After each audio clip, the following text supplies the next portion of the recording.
Bienvenidas, bienvenidos. This video we're going to talk about how Latinas in business shape the economy. But first, this is Latina Literati.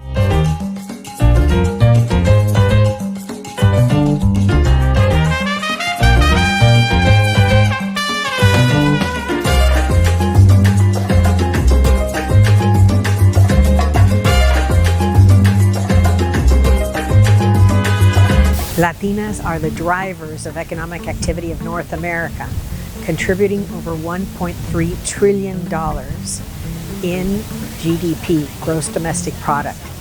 That is the same gross domestic product that, for example, the entire economy of Florida produces every year. Only Texas, California, New York have larger gross domestic products. So literally Latinas could have their own nation economically. Hispanic women are playing a growing role in the economic impact of California, but are they making strides to reach parity with their white counterparts? An annual report has just shed some light on that. Helen Torres, the CEO of Hispanians Organized for Political Equality, or HOPE, joins us now live to discuss what was in that report. Good morning. Thank you so much for being with us this morning, Helen. What are some of the big takeaways from this report? So first of all, thank you for having us and paying attention to this incredible report. Some of the key takeaways is first to acknowledge the growing impact that Latinas are having in our small business community.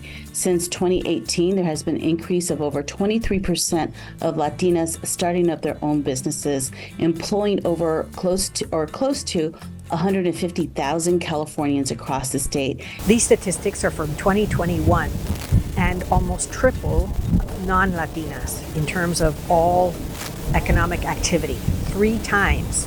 Latinas are 3 times more productive than any other group in North America.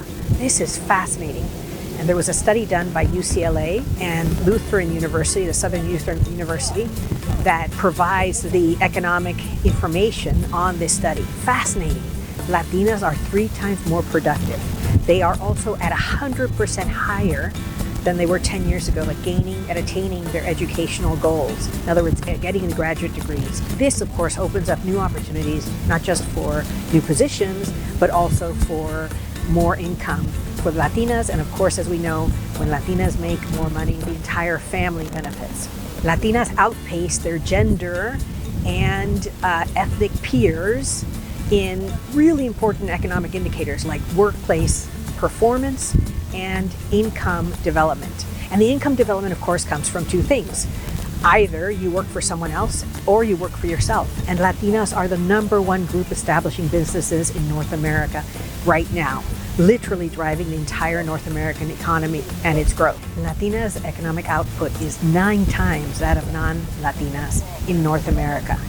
Harder working, more dedicated, getting better educated is opening doors. Latinas are outpacing all other groups in home ownership and also attainment of educational and economic goals. And that is in the face of Latinas having far less access to capital. That just goes to show how much las ganas, that Latinas have to triumph in North America. From 2010 to 2021, 100% more Latinas received educational degrees and their income raised by 50% in that decade. Amazing, amazing growth. Really something to be proud of and something to work towards. We're getting better jobs, we're getting better educated, we're buying more homes. Major, major economic indicators in North America. And participation is increasing every single year. We'll leave a link in the description box of a synopsis of 6 studies that support all of these indicators and all this information for you to review. The study is appropriately called Dándole vida a la economía, or giving life to the economy. And that's what Latinas are doing at all levels, in all fields, especially in business, establishing businesses and business growth. So as they say, pa'lante. We have to really truly acknowledge that Latinas are an entrepreneur, have an entrepreneur spirit and creating jobs for Californians across our state. What are some of the challenges? What do you feel like are the greatest challenges facing Latinas right now? I think the greatest challenge that faces Latinas is pay equity. So right now, Latinas make 42 cents on the dollar to what our white male counterparts make. And that's an important piece to acknowledge, because that means we're losing out in millions of dollars when it comes to the time that we're ready to retire. And therefore, the challenges of retiring even at 65 and making sure that we're creating wealth in our communities is a big one to uplift and to address. If you don't have representation that ensures that your voice, that your community's struggles and needs are being represented, then you're not going to have as easy access to economic parity. The one thing we keep on saying is invest in Latinas. Make sure that your programs, your outreach, that government policies truly uplift not only Latinas, but all of us who have entrepreneur spirits and are looking to ensure economic prosperity and achieving our California dream. Helen Torres joining us live this morning. Thanks so much for joining us. We appreciate it. Thank you for your time.